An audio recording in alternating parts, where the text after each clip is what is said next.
Nomor 1. Makassar merupakan kota metropolitan terbesar di kawasan Indonesia Timur. Nomor 2. Makassar dulunya bernama Ujung Pandang. Namun pada tahun 1999 diubah namanya menjadi Makassar dikarenakan alasan politik dan karena pada waktu itu memang suku Makassar lebih dominan yang tinggal di daerah Ujung Pandang, sehingga akhirnya disepakatilah kota Ujung Pandang resmi berganti nama menjadi kota Makassar. Nomor 3. Polemik penamaan kota. Tahukah kalian kalau sebenarnya nama Makassar adalah nama asli dari daerah ini dan bukan Ujung Pandang? Maksudnya, sebelum namanya berganti nama menjadi Ujung Pandang, nama aslinya memanglah Makassar. Hal ini dikarenakan pada tahun 1940 hingga 1950-an, ada banyak warga dari daerah lain yang datang ke kota Makassar. Saking banyaknya, bahkan melebihi banyaknya jumlah warga asli Makassar yang lebih dulu tinggal di daerah itu. Hal ini mengakibatkan adanya perubahan budaya yang mengakibatkan kebiasaan asli orang Makassar pun semakin ditinggalkan. Dan pada akhirnya berdampak pada pengubahan nama kota menjadi Ujung Pandang. Barulah pada tahun 1999, kota ini kembali berganti nama menjadi kota Makassar. Nomor 4. Makassar merupakan kota terbesar kelima di Indonesia berdasarkan pertumbuhan ekonomi dan juga peradabannya. Nomor 5. Dengan pertumbuhan ekonomi dan peradabannya yang sangat pesat, maka tak heran Makassar pun menjadi kota terbesar nomor 1 di kawasan wilayah Indonesia bagian timur. Nomor 6. Suku Makassar dan suku Bugis merupakan dua suku yang paling banyak mendiami wilayah kota Makassar. Nomor 7. Islam merupakan agama mayoritas di kota Makassar. Selebihnya adalah Kristen Protestan, Kristen Katolik, Buddha, Hindu, dan Konghucu. Nomor 8. Menurut statistik kebahasaan 2018 yang disusun oleh Badan Bahasa, mengatakan bahwa bahasa resmi di Makassar adalah bahasa Indonesia. Namun pada prakteknya, masyarakat justru lebih sering menggunakan bahasa Makassar pada percakapan sehari-harinya. Nomor 9. Selain bahasa Makassar, bahasa Bugis dan bahasa Toraja juga merupakan bahasa yang sering digunakan oleh masyarakat Makassar. Nomor 10. Makassar mempunyai salah satu bandara terbesar yang ada di Indonesia, yaitu Bandar Udara Internasional Sultan Hasanuddin. Selain itu, Makassar juga mempunyai pelabuhan bernama Pelabuhan Soekarno-Hatta. Nomor 11. Makassar sangat terkenal dengan objek wisata Pantai Losari yang pada dasarnya bukanlah sebuah pantai yang bisa dipakai untuk mandi-mandi, melainkan lebih kepada sebuah taman yang ada di pinggir laut. Meskipun begitu, sebenarnya Pantai Losari dulunya memanglah sebuah pantai, namun telah mengalami beberapa kali perubahan hingga menjadi seperti sekarang ini. Nomor 12. Orang Makassar sering menyebut angkot dengan sebutan PT-PT, dan di Makassar sendiri terdapat dua jenis PT-PT. Apabila PT-PT-nya berwarna merah, maka itu artinya dia berasal dari Kabupaten Goa dan akan melayani penumpang yang ingin transport keluar kota. Sedangkan PT-PT biru adalah PT-PT yang hanya melayani penumpang yang ingin transportasi di dalam wilayah kota Makassar saja. Nomor 13. Dilansir dari Wikipedia, laju pertumbuhan ekonomi kota Makassar berada di peringkat paling tinggi di Indonesia dalam 5 tahun terakhir ini. Nomor 14. Di Makassar terdapat Benteng Port Rotterdam yang merupakan salah satu benteng bersejarah peninggalan Belanda yang sangat sering dijadikan sebagai tempat rekreasi sekaligus tempat belajar. Nomor 15. Selain Port Rotterdam, di Makassar juga terdapat Chinatown, yakni sebuah wilayah dengan ciri khas bangunan seperti bangunan Cina. Nomor 16. Kebanyakan makanan khas Makassar menggunakan pisang sebagai bahan utamanya, mulai dari pisang ijo, pisang epe, pisang molen, barongko, dan palu butung.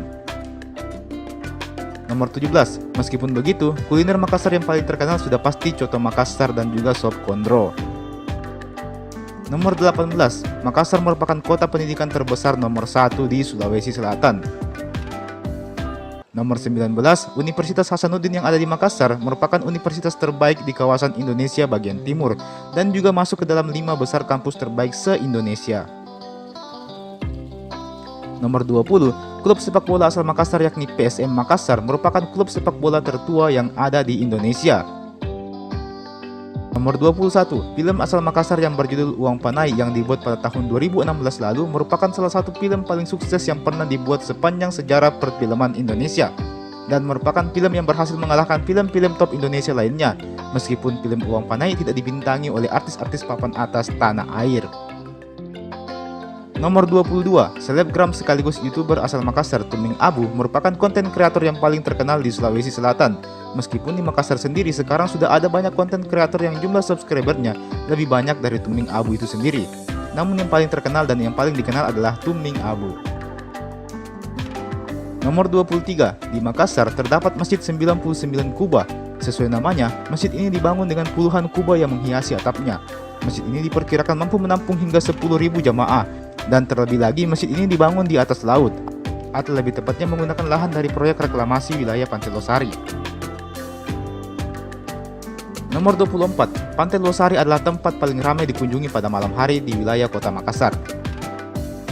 Nomor 25, Pantai Losari selalu menyuguhkan suasana laut yang memukau dengan perpaduan lampu-lampu jalan yang sengaja dipasang untuk mempercantik suasana.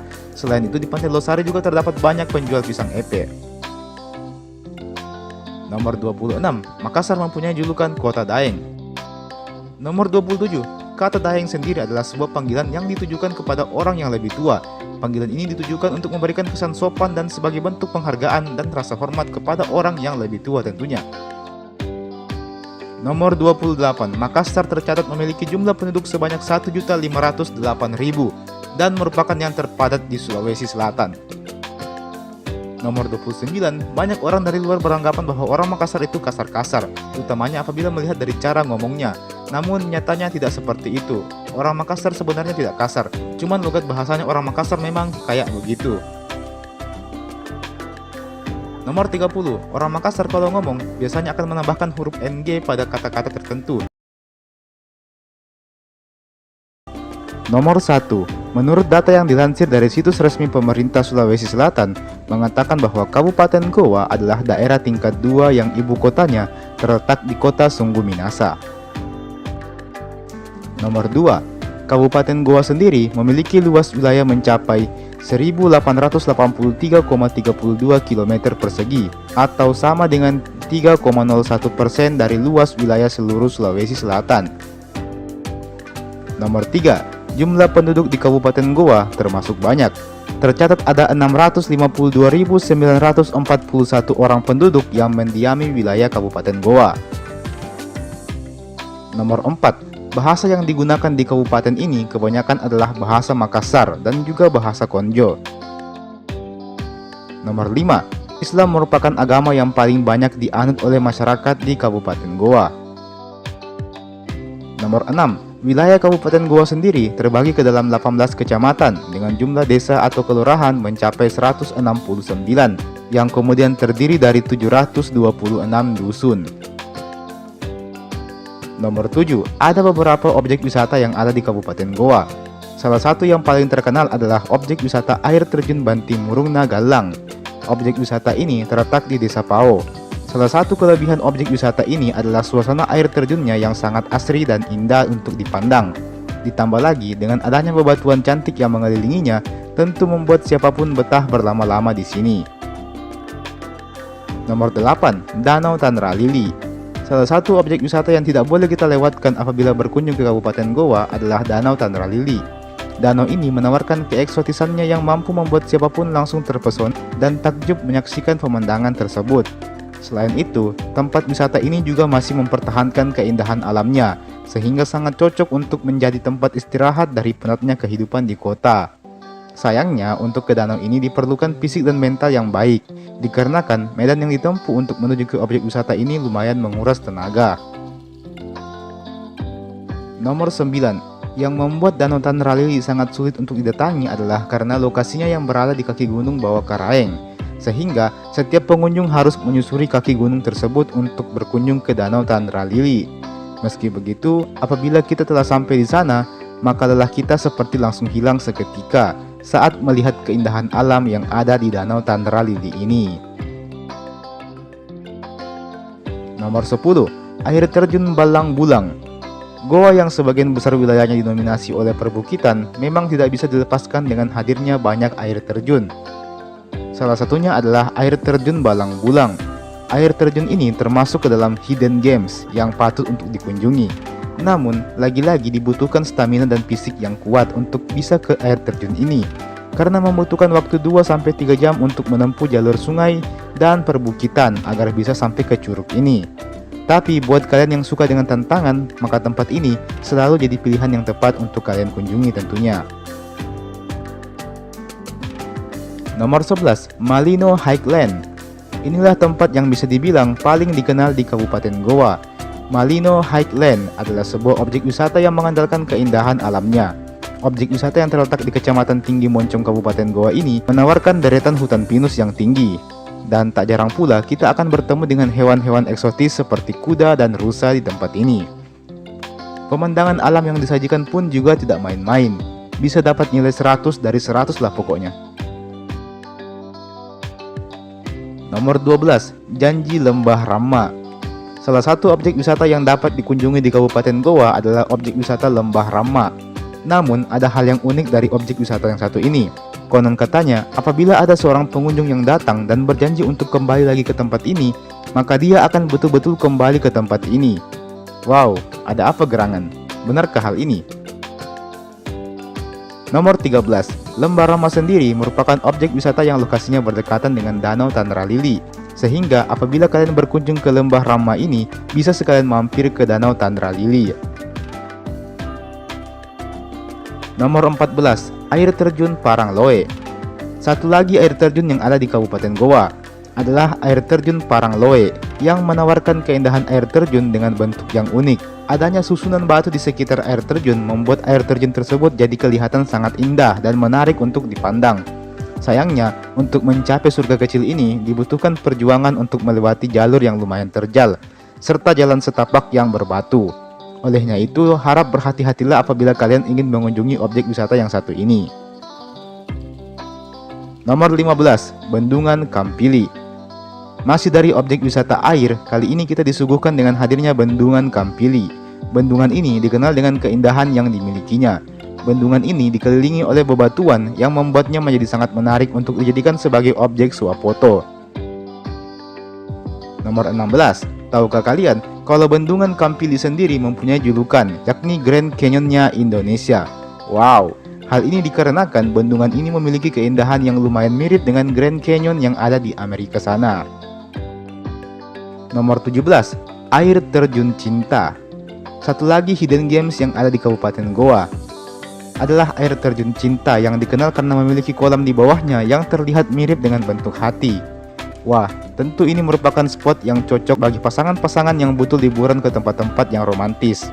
Objek wisata ini sendiri masih belum ramai pengunjung, sehingga masih tergolong underrated lah pokoknya. Lokasinya berada di Desa Bengo, Kabupaten Goa. Untuk lokasi lebih spesifiknya, kalian bisa bertanya ke penduduk setempat. Nomor 18, Museum Balla Lompoa. Goa tidak hanya dikenal dengan alamnya yang memukau, tapi juga dikenal dengan sejarahnya yang kental. Salah satu buktinya adalah Museum Balla Lompoa ini. Museum ini sendiri merupakan hasil dari rekonstruksi Istana Kerajaan Goa ke-31 pada tahun 1936 silam. Museum ini menyimpan banyak bukti sejarah yang menjadi saksi bisu Kerajaan Goa. Nomor 19, Benteng Somba Opu. Masih tentang sejarah, kali ini adalah Benteng Somba Opu yang menjadi saksi bisu Kerajaan Goa. Benteng ini sebenarnya telah terendam bahkan sempat hancur karena ombak air pasang, namun mendapatkan pemugaran di tahun 1990 kemarin. Di benteng ini, kita dapat menyaksikan bangunan rumah adat khas Bugis, serta senjata-senjata kuno yang digunakan para tentara kerajaan pada masa silam. Nomor 20, Bendungan Bili-Bili. Meskipun ada kata bendungan pada namanya, namun sejatinya yang membuat tempat ini terkenal adalah kulinernya.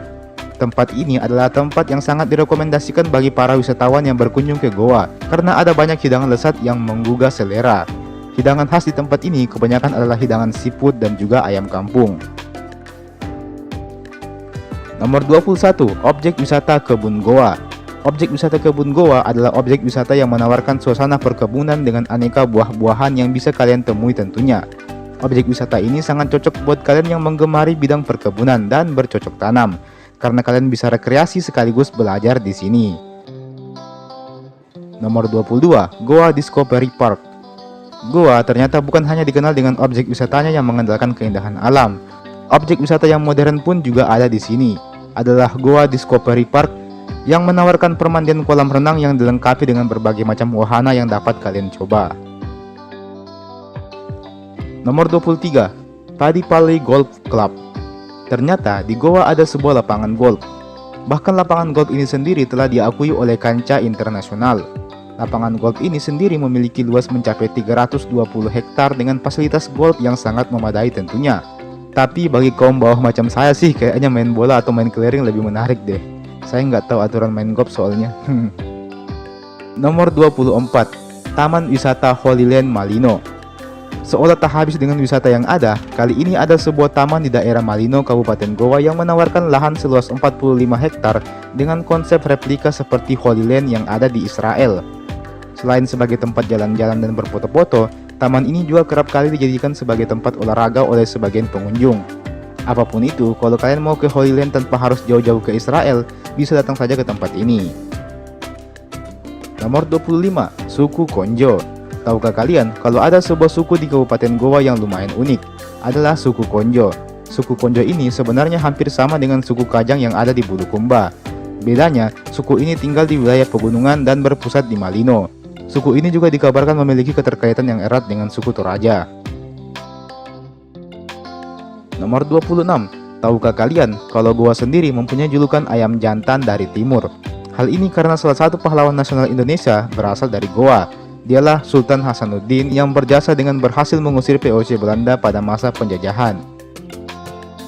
Nomor 27, tempat kelahiran sang pejuang di dua negara. Syekh Yusuf Abdul Mahasin Tujul Khawalti Al-Makassari Al-Bantani atau dikenal sebagai Syekh Yusuf adalah seorang ilmuwan sufi, penulis, dan komandan perang pada abad ke-17. Nelson Mandela sebagai Presiden Afrika pada tahun 1994 mencatatnya sebagai salah seorang putra Afrika terbaik dan pejuang kemanusiaan. Namun tahukah kalian, sebelum itu ternyata Indonesia juga menobatkan beliau sebagai pahlawan nasional dari tanah Goa. Wow, luar biasa pokoknya. Nomor 28, tahukah kalian kalau Kabupaten Goa sendiri adalah wilayah yang berbatasan langsung dengan ibu kota Makassar? Nomor 29, hal ini menjadikan Kabupaten Goa sering disebut sebagai penyangga Makassar. Karena Goa sendiri juga berperan penting untuk mendukung wilayah Makassar sebagai ibu kota Sulawesi Selatan dalam berbagai sektor bersama dengan Kabupaten Maros. Dan nomor 30, secara keseluruhan, Kabupaten Goa adalah kabupaten yang unik dengan keindahan alamnya yang membuat siapapun langsung takjub. Wilayah Goa sendiri dinominasi perbukitan, maka tak heran apabila Goa memiliki keindahan alam yang sangat menakjubkan. Olehnya itu, wilayah Goa ini sangat patut untuk dikunjungi sebagai wisata rekreasi, kuliner, dan juga sejarah tentunya. Nomor 1. Jauh sebelum Kabupaten Maros terbentuk, di Maros dulunya terdapat sebuah kerajaan bernama Marusu, yang kemudian menjadi salah satu alasan mengapa nama kabupaten ini disebut Kabupaten Maros. Nomor 2. Kabupaten Maros resmi terbentuk pada tanggal 4 Juli 1959 yang kemudian juga ditetapkan sebagai hari jadi Kabupaten Maros. Nomor 3. Kabupaten Maros memiliki luas wilayah sebesar 1619,12 km persegi dengan ibu kota yang terletak di kota Turikale. Nomor 4. Jumlah penduduk di Maros pada tahun 2019 tercatat berpenduduk sebanyak 353.121 jiwa. Nomor 5. Tahukah kalian kalau Kabupaten Maros bersama dengan Kabupaten Takalar dan Kabupaten Goa merupakan tiga wilayah yang disebut sebagai penyangga kota Makassar. Ini karena ketiga kabupaten tadi letaknya memang berbatasan langsung dengan ibu kota Makassar. Nomor 6. Tahukah kalian kalau sebenarnya Bandar Udara Internasional Sultan Hasanuddin sebenarnya berada di Kabupaten Maros dan bukan berada di Makassar? Alasan mengapa orang-orang menganggap bahwa bandara internasional tersebut berada di Makassar tidak lain dan tidak bukan karena Makassar memang lebih dikenal ketimbang Maros. Tapi itu bandara di Maros kina? Di Maros, bukan di Makassar, di Maros.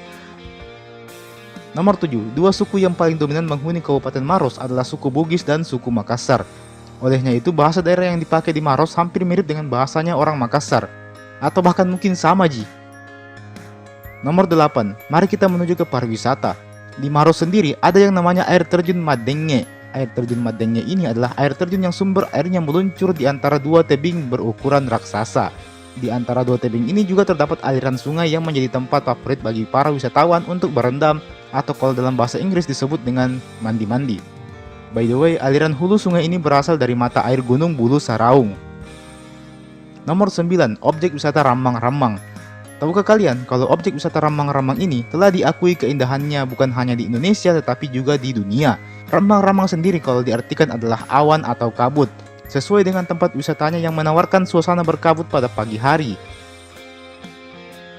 Nomor 10, tahukah kalian kalau Maros sendiri adalah daerah pusat penelitian terbesar di Indonesia Timur, utamanya pada bidang perikanan, pertanian, dan peternakan. Adalah balai penelitian tanaman sereal dan tanaman pangan yang terdapat di Turikale yang kerap kali dijadikan sebagai tempat penelitian di Kabupaten Maros. Selain itu, ada juga pusat penelitian kelautan dan perikanan untuk bidang perikanan. Nomor 11, Taman Nasional Bantimurung. Saya rasa kurang lengkap kalau kita mau bahas Maros, baru tidak dikasih masuk taman yang satu ini. Taman Nasional Bantimurung adalah sebuah taman yang terletak di Kecamatan Bantimurung, Kabupaten Maros. Keunikan dari taman ini adalah adanya ratusan bahkan ribuan spesies kupu-kupu yang ada di taman ini. Hal ini menjadikan Taman Nasional Bantimurung sebagai rumah bagi ribuan spesies kupu-kupu yang tempatnya hanya ada satu di dunia, yaitu di Maros. Nomor 12, Taman Nasional Bantimurung sendiri mendapat julukan Kingdom of Butterfly. Jadi kalau Jeneponto ada kota kuda, Sopeng kota kelelawar, maka Maros kota kupu-kupu. Wis, mantap. Nomor 13, selain bisa melihat berbagai macam spesies kupu-kupu, di Taman Bantimurung ini kita juga bisa menikmati sejuknya air terjun Bantimurung, yang tentunya sangat digemari oleh banyak orang. Jadi kalau kesini Ki, bolehlah kita mandi-mandi di air terjunnya. Nomor 13, di Taman Nasional Bantimurung sendiri terdapat sebuah patung kupu-kupu raksasa yang menjadi penanda kalau Anda akan memasuki lokasi penangkaran kupu-kupu. Selain itu, patung ini juga kerap kali dijadikan sebagai objek swafoto oleh pengunjung. Swafoto, bahasanya bagus sekali. Maksud saya, sebagai tempat untuk selfie-selfie begitu. Nomor 14, tahukah kalian kalau kupu-kupu yang ada di Taman Nasional Bantimurung ini sebenarnya berasal dari sebuah danau yang bernama Danau Kasikebo. Kebetulan Danau Kasikebo ini dikelilingi oleh tebing-tebing yang terjal dan dihiasi dengan hamparan pasir putih di tepiannya. Danau inilah yang menjadi habitat utama dari kupu-kupu yang ada di Bantimurung ini. Nomor 15, Helena Sky Bridge, yang artinya Helena bikin jembatan di atas langit. Bercanda. Helena Sky Bridge adalah sebuah jembatan gantung yang juga masih satu lokasi dengan tempat penangkaran kupu-kupu yang ada di Bantimurung ini. Di sini kita dapat merasakan sensasi berjalan di atas ketinggian sambil melihat pemandangan Taman Nasional Bantimurung dari atas tentunya. Bagaimana? Penasaran mau mencoba? Nomor 16, biaya masuk ke Taman Nasional Bantimurung sendiri terbilang cukup murah, berkisar antara 5-20 ribuan saja, tergantung mau masuk di kawasan yang mana. Tapi untuk objek wisata kelas dunia seperti ini sih, harga tersebut masih belum seberapa ya, tergolong murah lah pokoknya. Nomor 17, Gua Leang-Leang. Selain Taman Nasional Bantimurung yang mendunia, jangan lupakan gua bersejarah yang satu ini. Buat kalian yang suka dengan sejarah, ada baiknya kalau kalian mengunjungi tempat yang satu ini. Gua Leang-Leang ini sebenarnya berdekatan dengan Taman Nasional Bantimurung, atau bahkan mungkin satu daerah Ji. Gua Leang-Leang sendiri adalah tempat yang bersejarah. Diperkirakan gua ini dulunya menjadi tempat tinggal para makhluk purba yang menyerupai manusia, alias manusia purba. Hal ini dapat dibuktikan dengan adanya jejak peninggalan mereka berupa gambar, lukisan, dan cetakan tangan pada dinding gua. Bagaimana? Tertarik untuk meneliti di sana? Nomor 18, dari wisata, mari kita ke makan-makan. Di Maros sendiri juga terdapat berbagai jenis makanan yang bisa kalian coba. Salah satunya adalah palu basah. Dari gambarnya saja sudah kelihatan enak ya. Sekilas palu basah ini agak mirip dengan coto Makassar. Ya mungkin mereka memang sepupu jika Kapang. Cuman bedanya, palu basah sendiri biasanya dihidangkan dengan nasi dan bukan dengan ketupat. Selain itu juga diletakkan topping berupa telur utuh di atasnya sebagai pelengkap dan penambah cita rasa makanan khas tersebut. Aduh, saya jadi lapar. Nomor 19, roti Maros. Ayo, siapa di sini yang kalau pulang dari Makassar oleh-olehnya roti Maros? Sebenarnya kalian pulang dari Makassar atau Maros sih? Tidak dapat dipungkiri bagi kami rakyat Sulawesi Selatan, kurang lengkap rasanya kalau pulang dari Makassar tapi tidak membeli roti Maros. Masalahnya adalah itu kan roti Maros, bukan roti Makassar. Tentunya ini karena roti Maros sendiri juga banyak dijual di Makassar. Dan kelezatan rasanya pun tidak usah diragukan lagi. Jadi wajar kalau roti Maros itu oleh-oleh wajib kalau pulang dari Makassar. Nomor 20, ngomong-ngomong soal roti Maros sendiri adalah roti yang diproduksi masyarakat di daerah Maros dan sekitarnya.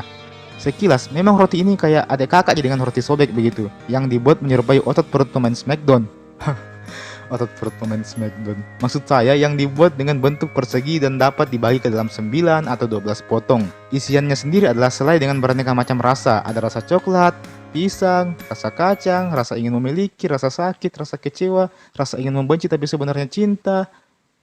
Kok naskahnya jadi gini sih? Nomor 21, harga roti Maros sendiri terbilang cukup murah, hanya sekitar 10-15 ribu rupiah saja per kotaknya. Kelebihan lainnya adalah roti ini tahan lama sehingga cocok dibawa kalau kita sedang dalam perjalanan jauh. Nomor 22, salah satu konten kreator ternama Indonesia yang juga favorit saya adalah M. Akui alias Muklis Amin Kawiun, juga berasal dari Maros, Sulawesi Selatan. Dia juga salah satu inspirasi saya untuk bikin channel ini sih. Nomor 23, di Maros terdapat sebuah mall alias tempat perbelanjaan dengan konsep Eropa klasik modern yang unik. Mall ini bernama Grand Mall Maros atau biasa juga dipanggil dengan Grand Mall Batanghase. Letaknya sendiri berada di Jalan Poros Makassar Maros, lingkungan Batanghase, jadi tidak terlalu sulit untuk dicari lah. Nomor 24, tahukah kalian kalau di Maros sebenarnya terdapat banyak sekali gua. Beberapa di antaranya adalah Gua Ambe Paco, Gua Ara, Gua Alang Berang, Gua Dinosaurus, dan masih banyak lagi. Nomor 25, mayoritas masyarakat Maros memeluk agama Islam dengan persentase mencapai 97,95%. Selebihnya menganut agama Kristen Protestan, Kristen Katolik, Hindu, Buddha, dan lain-lain. Nomor 26, tahukah kalian kalau ada salah satu tradisi di Maros bernama Mapadeko? Tradisi ini sudah dilaksanakan secara turun-temurun, namun sayangnya kini sudah hampir punah seiring dengan beralihnya zaman ke zaman modern. Nomor 27, tradisi Mapadeko sendiri adalah rangkaian ritual menumbuk gabah dalam acara pesta panen atau Mapadendang yang digelar warga sebagai bentuk rasa syukur kepada Tuhan atas limpahan rezeki yang telah diberikan. Nomor 28, meskipun kedengarannya hanyalah menumbuk gabah, namun menumbuk gabah yang saya maksud di sini bukanlah menumbuk gabah biasa, melainkan menggunakan alu atau tongkat kayu yang besar. Dan dalam proses menumbuknya, para penumbuk ini harus mampu menciptakan suara dentuman kayu yang seirama, sehingga terdengar seperti sedang bermusik begitu. Nomor 29, menurut Detik Travel, para penumbuk yang biasa melakukan tradisi ini ternyata kebanyakan sudah berusia parubaya. Ya, sudah tua milah pokoknya. Meskipun begitu, mereka tetap terlihat kuat dan sehat. Walau kayu yang dipakai menumbuk gabah itu beratnya bisa mencapai 5 kg loh. Wow. Nomor 30, sebagai kesimpulan, Maros adalah wilayah yang sebenarnya sangat unik. Bukan hanya sebagai penyangga ibu kota Makassar, melainkan tanpa status penyangga itu pun, sebenarnya Maros sudah punya gelarnya sendiri, seperti negeri kupu-kupu, negeri seribu gua, dan masih banyak lagi tentunya. Tentu saya sangat merekomendasikan apabila kalian ingin traveling atau tidak tahu mau kemana, mau jalan-jalan, cobalah datang ke Maros dan kamu akan menemukan surga tersembunyi di sana.